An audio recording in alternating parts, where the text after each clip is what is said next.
Welcome back to the Coffin Lounge. Today, I have Daphne Reeder with me, who is the CEO at By Night Studios. Hi, Daphne. How are you? Doing pretty good.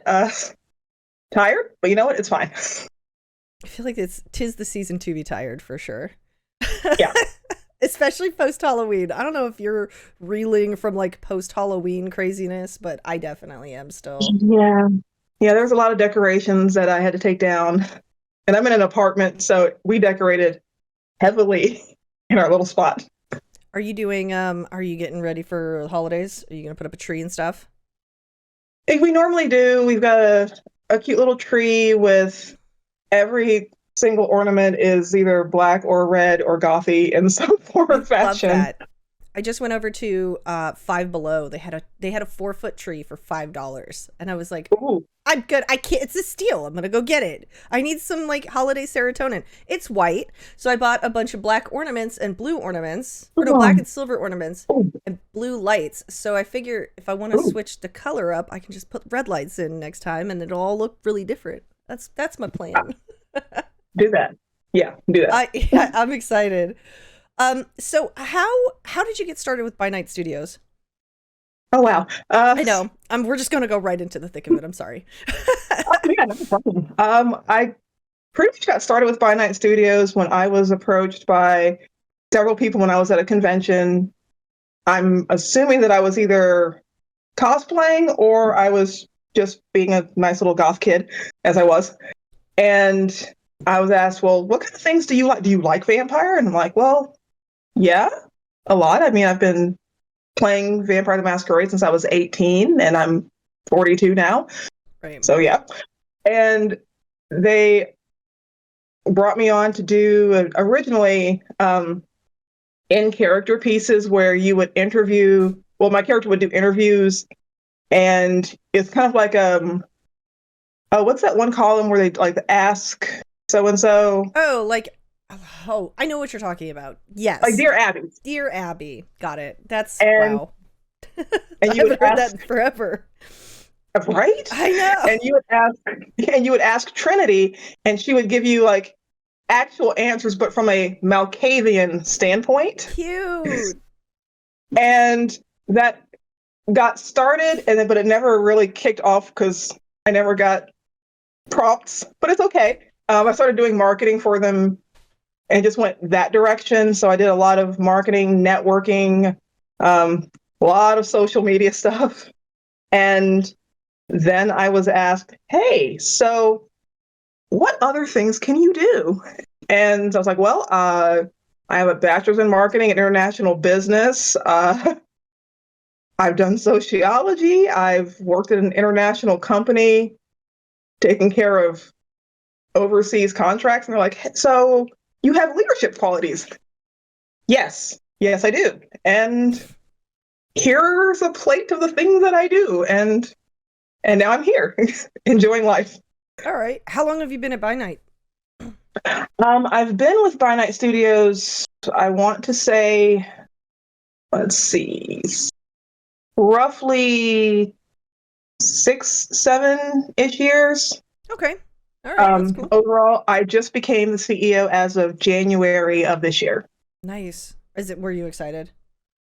I was, I may or may not have run around my apartment screaming and then jumped on my husband. I feel so bad for that man. That's okay. Sometimes, you just gotta let the excitement out. So how did you get started? I guess let's go back to the beginning. How did you get started LARPing? Ooh. Well, Because like one thing led to the other, so now we're a CEO by night, but like it had to have some beginnings. What I, just made you decide at 18 years old you're like, I want to go do a vampire? well, it was my at the time boyfriend. He was in a vampire game, and he's like, "Hey, you like vampire stuff?" Yes, I am the gothy kid who likes the vampire stuff. Well, there's this game called Vampire the Masquerade. Okay, what do you do? And he's like, "Well, you get to make a character." I'm like, "You got me there because I'm an actress. Go for it." And you get to be this character with other people who are being characters. And so I got super excited about that, was given a book, And then the storyteller was looking at me going, okay, so what would you like to play? And because I am me, I just went, I want to play this one. And my at the time boyfriend and the storyteller just look over and go, that's a Malkavian. Mm-hmm. Why don't you try being a Toreador? And I said, nope, this is what I want. And I apparently made the game stop 3 different times where the ST went, pause. Really good Malkavian. Okay, you win. You got this. And then from there, I did boffer LARPs with lovely foam weapons where I was a fae with elf ears and horns and colored contacts. That's fun. While also doing vampire tabletop. And then someone said, hey, you want to do vampire tabletop, but live? And yeah, I was sold. And so that now I have a stable character that I just bring to different chronicles, and I have an entire yeah, I do have an entire wardrobe with her wig, her contacts, her specific fangs, and everything is just right there. And yeah, I've always loved the interaction of LARPing. So tabletop was the start of it, and then from there, what more could a D&D nerd ask for? Right. It makes sense. So all the pieces fit together. That's amazing. So obviously Malkavian's your favorite clan. Do you have other favorites? My very, very close second would have to be Lasombra. And I'm actually playing in a Dark Ages game with After the Sunsets Games as a Lasombra who became the Cardinal of the British Isles. Oh, go me. Okay. Took a while, but I got it. That's a big deal. And everyone's like, how did you do that? I'm like a Lasombra. Like a true Lasombra. That's fun. I typically love, I love Gangrel. They're my favorite. I just feel like I connect with them. So, more than anything else. So, you've been doing Vampire the Masquerade forever. How do you feel about the vampire video games? I'm not gonna lie, I think I played Bloodlines way early on. I'm more of the do it kind of person, so right. I prefer the tabletop, I prefer the LARP over the games, but I have played the games. Like I said, one of them at least, and right. I enjoyed it, but I would always, if someone said, hey, we're gonna do this LARP thing, okay, hang on. Save game, and then I'm gone. Right. I'm definitely more of the interactions with people kind of person. Got it. But are you at least slightly excited that Bloodlines 2 is maybe going to happen? Because I know we keep going up and down. It's like a roller coaster ride of emotions right now, and I'm stressed about it. I just want them to finish it. I want them to finish it so bad. We got that trailer recently. Looks pretty cool. I actually, when it does come out, I will be that nerd. You have to. Messaging all of my friends going, are you playing it right now? Okay, where are you? What are you doing? Yeah, that'll be me. Going back a little bit. I mean, we're still talking about, I love video games. Did you play Blood Hunt? I did not get to play Blood Hunt. It's a lot. It's not really a vampire game. It's more like a battle royale, like PUBG or something. Yeah, it's a little different. Not like a typical. I mean, if you like that, it's free. Go try it out. Highly recommend. It's kind of fun, but I mean, it's also hard. It's very hard sometimes because people are very difficult to play against. But if you have a good team, it's a lot of fun. Okay, I will add that to my list. It's fun. I mean, I don't know if you like shooters, but that's sometimes. All right. Plus, it's a shooter, but you get to play Vampire the Masquerade characters. Oh, kind of, sort of. Okay. It's super fun. At least try it. It's free. It's free. It's like Vampire adjacent. Yeah.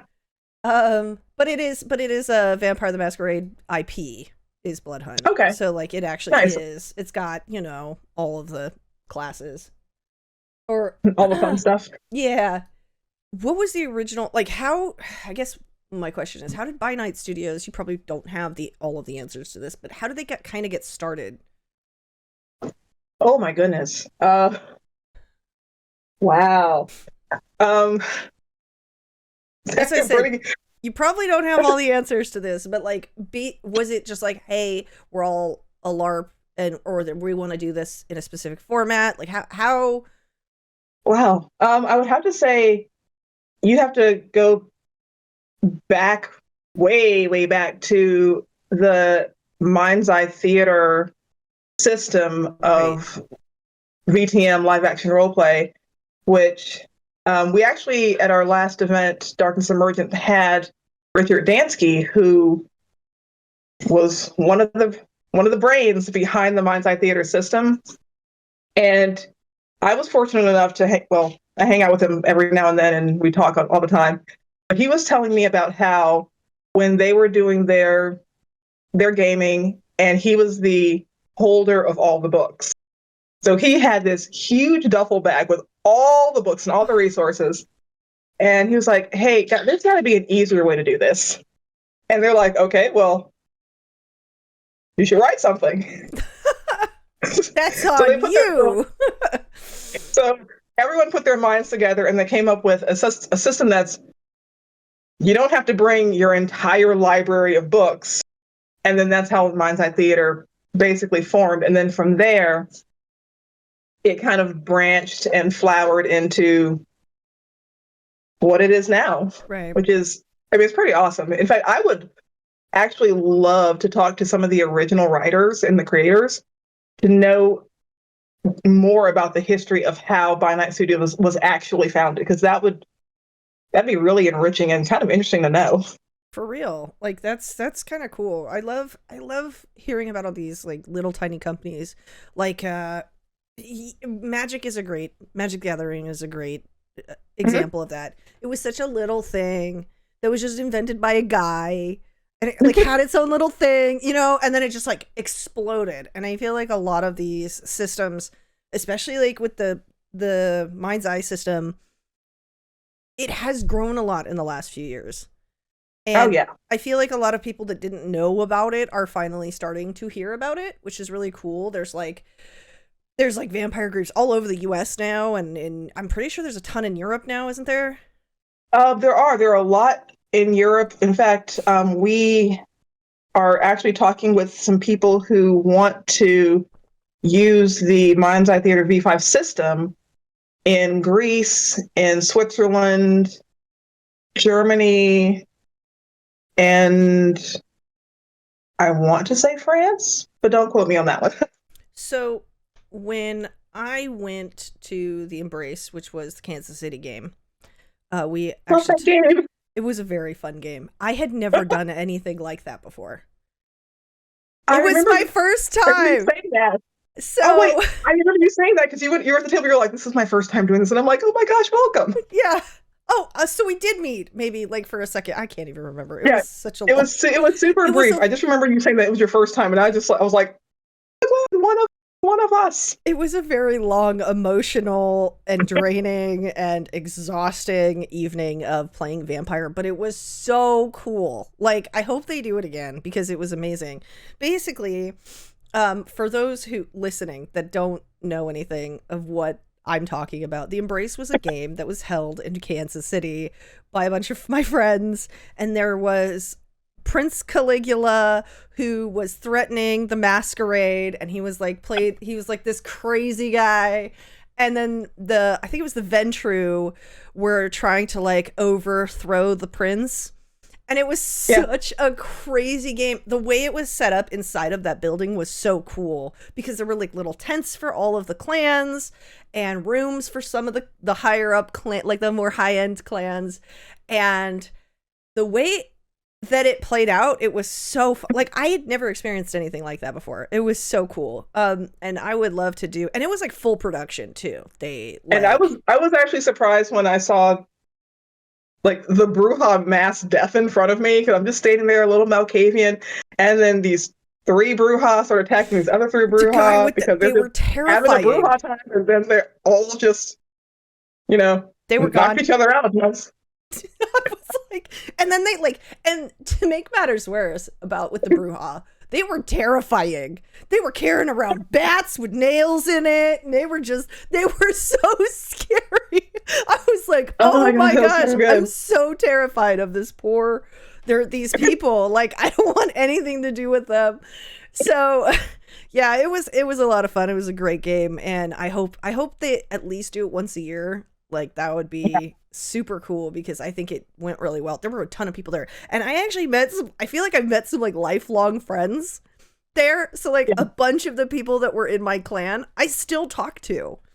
We don't game together, but I still talk to them, and it's kind of cool because now they're all doing other LARPs and they're talking about cool like things going on. And I was like, I really wish I had time to join some of these. They're so fun. But yeah, I'm not sure I'd be into buffer, but like I love dialogue RP. So like, oh yeah, parlor LARPing is great for like the social interactions, the political intrigues. Buffer LARP, I mean, it's honestly for all ages. I have seen, the youngest I saw was someone who brought their like 11-year-old daughter, and wow, that girl was just smacking people in the back, calling damage, and then she would just be gone, and we're like, okay, the ninja, I don't know where she went. She was no.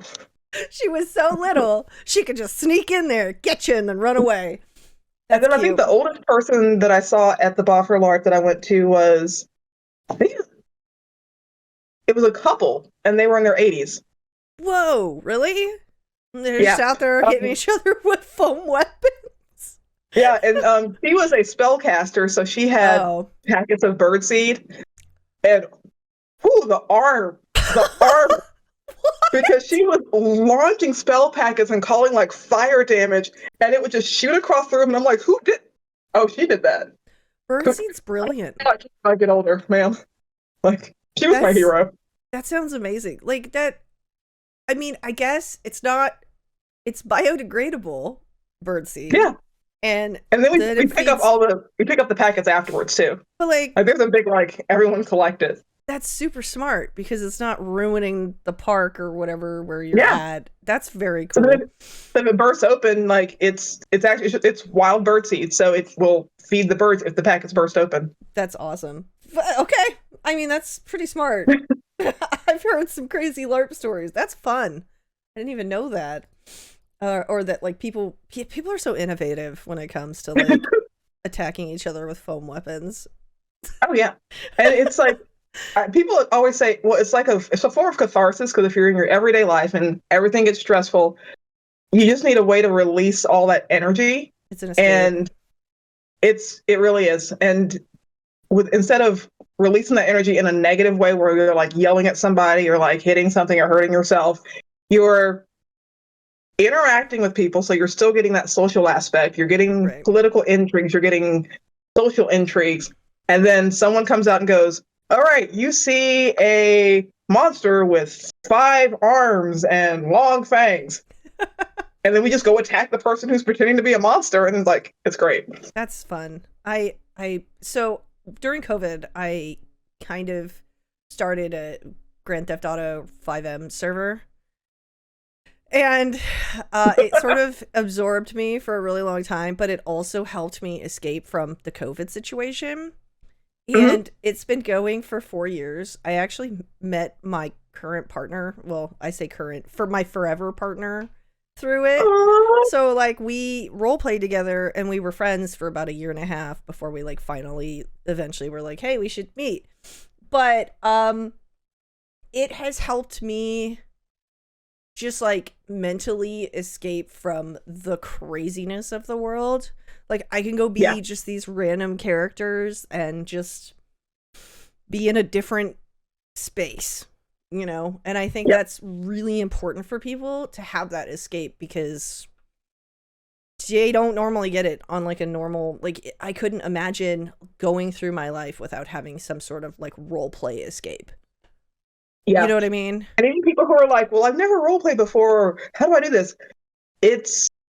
Once you get into the mindset, it just kind of flows, and you're just like, okay, what would my character do? Oh, well, then let me speak as my character, and then it just starts to happen. Unless you're like me, like I have a character that I just completely disassociate. And I don't remember the things that she does, so then I hear other characters talking about my character, and I'm like, I don't remember doing that. Like, when did I do that? So, like, I have moments where I'm just like, just the one character. It's not any of the other ones. It's just her. She's basically like the GTA version of a Malkavian, though, too. So, like, I mean, it makes sense. So, I like that. yeah. So going back to By Night Studios, how do you think that, since we're talking about like escape and you know, just providing community and socialization, how do you think that By Night Studios has helped the greater Vampire the Masquerade community? I feel like we've worked to pretty much bring people together, because after COVID, everyone was just so splintered and separated. Schisms had risen up between groups, and what we're trying to do is like bring the community back together. And we've come up with different story ideas that will actually, oh, so you play in this game and you have friends playing in this game. Well, we have things that can affect this game and this game over here. So then you guys can actually meet up and do stuff together. That's really and it's cool. just, we're trying to bring the community more cohesive and just a lot more co-op stuff.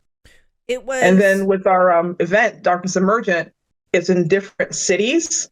So if you don't have the ability to play in Seattle, for example, you can play in Chicago when we go there and bring your character from one game to the other, and you still get the same experiences. You can even message like, I think we're going to have a Discord set up where you can go, okay, so I didn't get to go to this game, but behind the scenes, my character is doing X, Y, Z, as in like with your downtime stuff.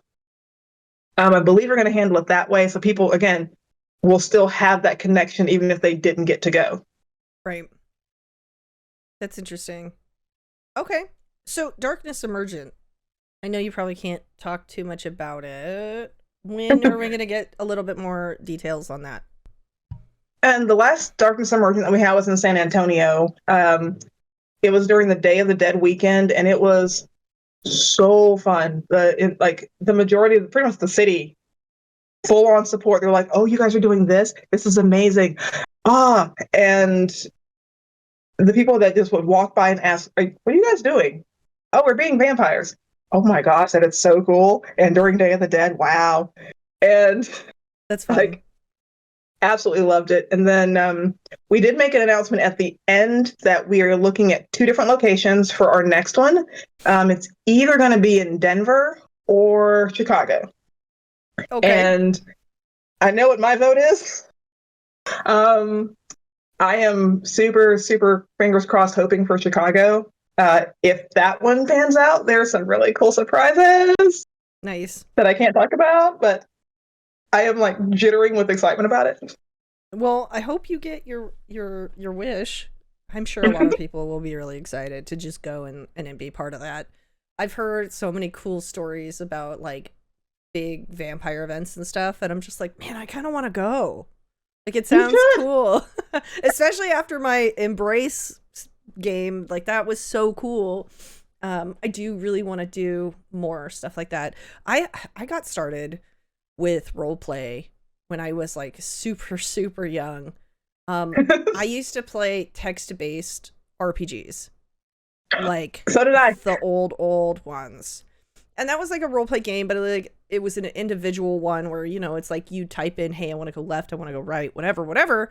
But I feel like those games helped me develop roleplay, like basic roleplay skills, and helped me learn how to write a little bit in a way that it sounds like my character is moving around. So then fast forward to AOL chat rooms, because now I'm dating myself. I used to go into AOL chat rooms and do text-based RPGs in like taverns with like fantasy creatures and stuff like that. So like I was doing that for like the beginning of the internet. You know, I think IRC Yeah. was still a thing. I don't know if it. I don't think it. Oh, I have know, you ever not heard really of dating myself. Have you ever heard of illusionary minds? Like, Mm-mm. it was a text-based chat system called Illusionary Minds Chat, and you could have different rooms with different themes. I actually ran 4 RP chat rooms on Illusionary Minds Chat. That's so Like fun. a fantasy, a vampire, a sci-fi, and then like just straight like Lovecraftian horror. That's really cool. But like people they don't really have like I try to text-based RPG as much as possible. So like sometimes I do it on my Discord. Mhm. Like for like on our like the downtime between our characters, like if I'm out somewhere or on vacation, I can like write something up and add to my storyline, you know? So Yeah. like I really like that stuff and I don't think that a lot of people like I feel like fundamentally from a learning standpoint, it's really important that you kind of do something like that because it actually helps you with your writing skills and helps you communicate a little bit better, especially when Mhm. it comes to like games like that, like Vampire or whatever. um but yeah, so I think it's really cool what By Night Studios has been doing because I feel like it's bringing more people into the scene and helping kind of develop, I guess, really social situations that you wouldn't normally get, which that is super Yes. cool. So, what, um, how many groups do you, I guess you wouldn't know the actual number, but how many groups do you think there are across the United States of vampires? Oh boy. I know Um, it's kind of a random that you know of. Like, do you have a count or is it just like, hey, I found another one today? it's almost a combination of, hey, we have a count. Hey guys, I found 3 more. Because we like you do have your clubs, but at the same time you also have the groups that aren't part of the clubs. Right. Um, Would you say and that they the are people solitary vampires? I'm sorry. like I've seen people who are like in groups Sorry. but aren't part of the clubs of like 50, 60 plus people in just their little groups that they do. And like we do have It's a lot. like a map where if it's like, hey, you want to plug your group, Put put it it in on the this map. map. We'll put like a little pin in it, and like that way everybody can see where you are. Oh goodness, we're there's got to be hundreds. Yeah, that's pretty cool though. I mean, so when you were at Embrace, you're just traveling around kind of seeing all the games? Is that what was going on or like how did you come to us? That's a good question. I was actually invited. I got the invitation of, hey, so I know this is going to be a stretch, and like, 'cause, you know, you're a CEO and you're kind of busy, but would you like to come to Embrace? And then the response I got was, oh my god, that sounds amazing. I would love to come. And then from there, it was You just like, started like your world tour basically of going and checking out yeah, the because groups. I I'm a very open and a very friendly person, very very social. So I usually tell people, hey, if you've got a game and you message me and ask me if I would like to come, I will totally come to your game. There was one game in Greensboro, no, Greenville, North Carolina. No, Greensboro. It was in Greensboro, North Carolina. And I was, it was one of those, hey, so it's like a kind of like a long shot, but would you want to come to our game? And would you want to be an NPC? The Fun. response I got was, oh my gosh, that sounds great. I'd totally help out. And so basically, if I can make it to someone's game and they want to have me be a guest NPC or just play in their game, I will totally do it. Super cool. Well, And that's the funny fun. part was they made the announcement. They're like, "Hey, so we wanted to say we have a very special guest here. This is Daphne, the CEO, By Night Studios." And the people that were there were like, "Oh, oh," and I I'm like, bet you "Hi guys." it totally makes their day though. And the fact that you're very accessible as a CEO, I think speaks volumes for the company because a lot of companies that I've worked with in the past, the CEO is like not accessible. Oh Not yeah, and it's like that accessible. mysterious person behind the curtain, and like you talk Right. about them, but you don't talk to. Yeah, I like And talking like heart-to-heart, face-to-face. I love that because you have boots on the ground too. Like you can see what is going on with the community and you are connected with them.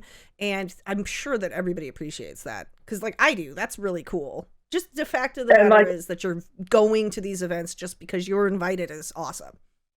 Yeah, and then like at conventions where we have like a booth, I work the booth. Like I will be there and go like, "Hey, how's it going? How you doing?" Like I will interact with every single person that I can, and I don't even mention that I'm the CEO until they're like, "Okay, this was really nice talking to you." And I'm like, "Okay, so guess what? You can get a special prize for being here. You get a high five from the CEO." And they're like, "Oh, cool." I'm like, "That's me." They're like, "That was great." That's cute. So, do you prefer going to events where you get to kind of participate? Do you like just kind of watching, or do you like just like kind of going to conventions and sort of drawing people in? Like, what's your favorite? Oh goodness, for me, it's definitely the social interactions. So if I'm invited to someone's event, I'll save up, I'll hop a plane, I'll get over there and do it, and just get there and be like, you know, I'm just happy like to be there because I like seeing the fruits of what we work so hard for. Because we're working really hard, making sure that we've got like quality stuff, and then if seeing people actually enjoy it and seeing their faces, and then because social me, if they want to hug me and I'm like, okay, yeah, I'll totally take hugs, and like it just warms my heart to see how happy other people are with it. So going back a little bit to the Mind's Eye Theater thing, can you explain a little bit for people who actually don't understand that system yet? Like just the bare bones of like how it works when you go to a vampire event. Oh goodness. Well, the cool thing is we actually are working on something called LARP Light, because that came about when we had a friend of mine who wanted to get into playing vampire. And they're like, okay, what book do I need? And I'm like, oh, singular book? All of them. Here's an entire library of books. And then once you pick your clan, here's an entire library for your clan. And they're like, well, like just one book. I'm like, yeah, oh boy, that's not a thing. And so we were trying to explain like how to get into LARPing. And they're like, that sounds like a lot. So what we're working on is a system called LARP Light, where if you have never played Vampire the Masquerade, it makes it super easy. We have cards that have the different clans with just a quick little tagline about what the clan's about. Right. And each clan card has 3 abilities, like 3 different disciplines that your clan has. Once you pick your clan card, then there's a table with like all the disciplines that are listed. And there's 2 options per discipline, and you read them and go, okay, I like this version of this discipline. I like this version of the second discipline. I like this version of the third discipline. Congrats, now you have a character. Easy. And yeah, which makes it super easy, like I said, for people who have never played before. And it gets them into the idea of, okay, so this is what my concept is for the character overall. Here are the abilities I can do. And from here, I can expand my character and make it my own.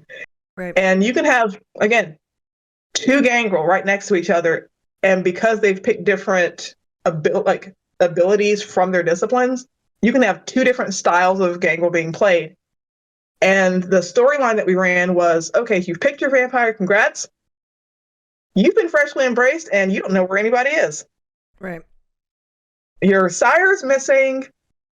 All of the hierarchy's gone, but you got a letter that says you need to go to this location, where you've got 2 established vampires who are like, hey, so we don't know where all the elders went, but we got to figure out what you guys are. Congrats on being a vampire, by the way. And figure out what kind of system you're going to have for your new city before we leave, because we got to do this in other cities. And we ran that at just quick little like one-offs. And the amount of people who were like, that made it so much easier to figure out how to play. Now I want some books. and then it brings them into wanting the books and then playing in the bigger games, because then they have their quote unquote starter character that they can now just expand and just develop over time, progress on from there. Right. That's very cool. So, I mean, that's awesome. At least now you are bringing more people in, and it's not so overwhelming. Like, I think that's my problem with a lot of games, just in general. They get extremely overwhelming, and LARP is actually, it's pretty, what's the word I'm looking for? It's not overwhelming. It's a little, it's a little scary going and daunting. Yeah. So like trying to go into it, you're like, am I doing this right? Am I making sure that like I'm following the rules? Like, am I doing this? You know what I mean? Like, it's just so much information all at one time. So I think that's brilliant that you're doing it that way, because so many games are just really hard to get into just in general. Yeah, there have been a couple of LARPs that I tried to get into, and then they're like, okay, here's your really thick 80 pages of this is what you need to learn. I'm like, go home and do homework. Is there going to be a math test also? How many is there a test every chapter? Because that actually might help. The next thing I know, I'm just like, I'm going to put this over here, and I'm going to put a pin in that, and I'm going to go do something else over here now. Right. But yeah, it's like making it more accessible and making it easier to get your feet wet. It changes the game. Oh, definitely. Completely. Because then you are getting the joy that comes with the game and not all of the paperwork. Yeah, because I am not a number crunchy person. Yeah, me either. So D&D, to me, I have a love-hate relationship with D&D. And same. I've played Pathfinder as well, and I want to enjoy it more. I want to be more involved in it, but I'm terrified of numbers. Like, I am not a numbers girl at all. So, like, half the time, somebody that's, like, guiding me through or helping me is just doing my character, and I'm like, am I even playing this character? Am I doing this right? Like, and then you see, like, things like Critical Role, and you got all these other new, like, cool things going on, and I'm just like, I play it right. I'm just not good at it. End of the day, I'm like, I'm very overwhelmed. These numbers are stressing me out. And like, we have moved 2 feet because somebody over here is trying to talk to a tree, and this other person is trying to steal stuff from this little goblin. And this has gone on for 45 turns. Yeah. That's yeah. So, like, or then you've got the murder hobo friends who are like, I'm gonna go kill that guy. What do they do? I don't know, but I'm gonna kill him. And I want their stuff. You gotta make sure. There's always. I had a friend who we started a D&D game with. Actually, 2 friends. These were 2 different games. One of them was a candle maker. That's all he knew how to do, was make candles. So like, cool. His character was basically useless until it was dark, and then he made candles, and then he could like trade candles, and that was like it.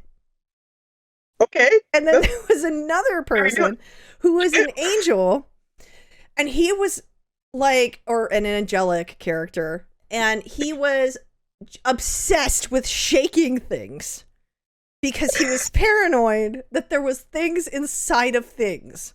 So like, we would go into a dungeon and there's curtains on the wall. He would go shake the curtains. He'd shake the rug. He'd shake the bed sheets. Like, he would just shake everything. And I'm just like, we have been sitting here for 4 turns so you can shake everything in this room. Why are you doing this to us?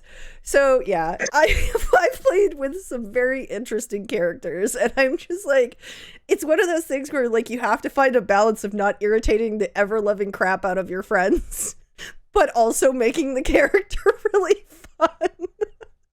Like, I think I played a Kender, Night Stalker. Okay. And everyone's like, oh God, you're playing a Kender. Oh God, no. I'm like, no, I got this. It's gonna be great. She made money for the group by making a recruitment video on how awesome it is to join the Guard. And by recruitment video, it was like a little puppet theater. Oh my and she made little puppets.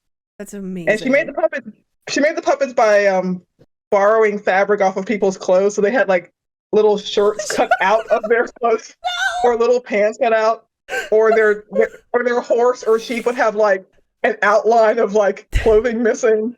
That's funny. And she made little puppets, and she put on a little puppet show about like how great it is to be in the Guard, and made like 500 gold, and was like, "Hey guys, I made money." And they're like, "How did you do that?" They made a puppet show on how great it is to be in the Guard. Also, whose belt is this?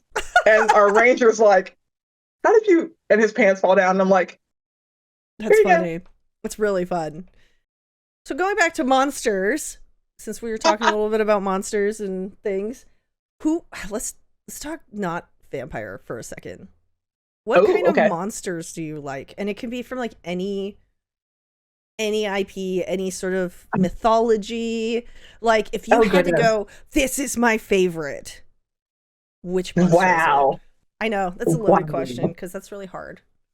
You can do top 3. I always do this. I say 1 and then I always go top 3 because it always makes it easier, I think. Let's see. Well, I don't consider dragons monsters, so I can't say dragons, but I do love them. I mean, they could be. Well, they're just misunderstood. Yeah, okay. So, yeah, dragons they're misunderstood creatures, so I can't count them as monsters. I love them too much. But, anything Lovecraftian, I'm really big on multiple tentacle elder being, that's elder god creatures, horrifics from the deep. That's cool. That's my jam. I actually have, I think, fish people, several works of Lovecraftian horror books. Yeah, those are pretty good. Okay. Yeah, I mean Cthulhu's pretty cool. I like fish people though. I feel like fish people are really misunderstood. Like if we're gonna go down the misunderstood, I feel like monsters in general. I just made a post about this on my Facebook. I feel like monsters in general are really misunderstood, and I feel like most of them were created because humans are terrible. Yeah. So, I love that. That tracks. I've always been like a monster person. Like I've always loved monsters and connected with them because I just feel like so much more connected with them than people. Because they never wanted to be that way half the time. And people have just made them become these things. And I always just feel so bad for them because I'm like, oh man, like they were just trying to live their life and now they're a monster and now everybody hates them even more. Like, you know? And what's really funny is that actually like harkens back to when I played Hunter the Reckoning. My Hunter character made friends with all of the supernaturals. That's really cute. She was like, yeah, I know this guy's a werewolf, but like he's the quarterback from the football team from my college. And he's actually pretty nice. Right? Look at him. That's a like Professor Lupin situation where you're like, he's cool, he's our teacher, but also he's a werewolf. We just kind of, let him do his thing. That's fine. Everything's fine. Right. I think I love obviously I love vampires. We love vampires. We love werewolves. But I feel like I've been really getting into a lot more like lore lately. I've learned a little bit about some really interesting different cultures have so many. I kind of talk about this a little bit on my another podcast, but different cultures have such rich monsters. Like they're so cool. And monsters have dated back for centuries. Like people have always been like, dragons are real, and they find big bones, and which most of the time it's just dinosaurs. But like at the end of the day, I think it's really cool that we as a species have always been like, there are these mythical things out there that like are haunting us, or that are in the woods, or that happen when you die. They're undead. And I think that's just really cool that like universally we as a people have that lore, and a lot of things are really similar culture to culture. I've done paperwork on that before where like I looked up lore on different cultures, and the things that are actually similar that cultures from like one end of the planet to the other end of the planet still share is just, it's kind of crazy. Mind-boggling. Yeah. Super crazy, and I love it. What are some of the projects that you're currently working on? Do you have any current projects that you can talk about? Well, I am super uber nerd. This year I learned how to do leatherworking. Nice. So I've made water skins, which are basically water bottles that you can use for like your period piece LARPing. It's fun. I learned how to wet mold and wet form the leather, and then fill the inside with beeswax, so then you can actually use it to actually hold water. And I'm really excited. I just have to do the beeswax. I made a corset that also has scale work on it. That's beautiful. Wow, that's that's gorgeous. I learned this year how to sew and wet mold leather. That's awesome. To make a corset. I've actually, because I obviously I hate myself, I've made 4 corsets in the course of a year. Corsets are expensive, so you're on top of it. At least you can save that money. And I have a lot of leather, so I'm set. I can make corsets for like at least a couple hundred people. I have so much leather. And I'm the owner of an independent film company called Drache Media Films. I do horror, obviously, and sci-fi, working on a vampire hunter series. Cool. And a really cool horror movie from the take of what kind of scary stories would vampires tell. So.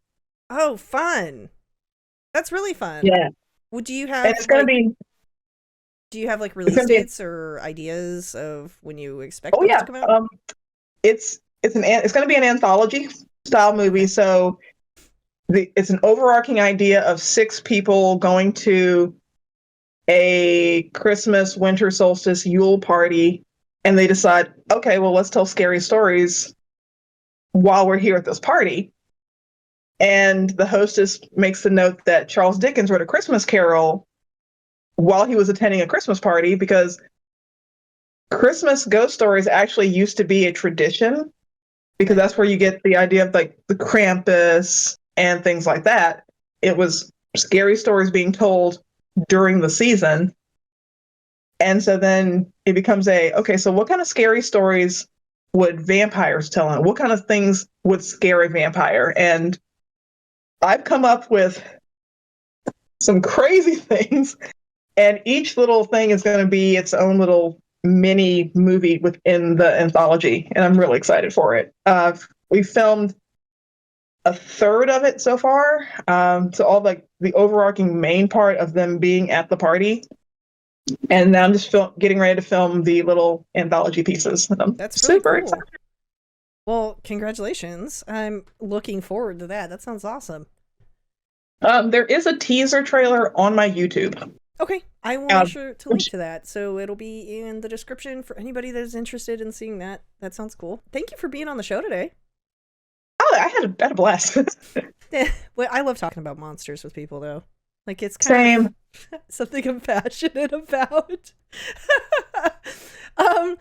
So thank you so much. I will make sure everybody knows where to follow you. If we have just somebody listening in their car to the podcast, where can people find you?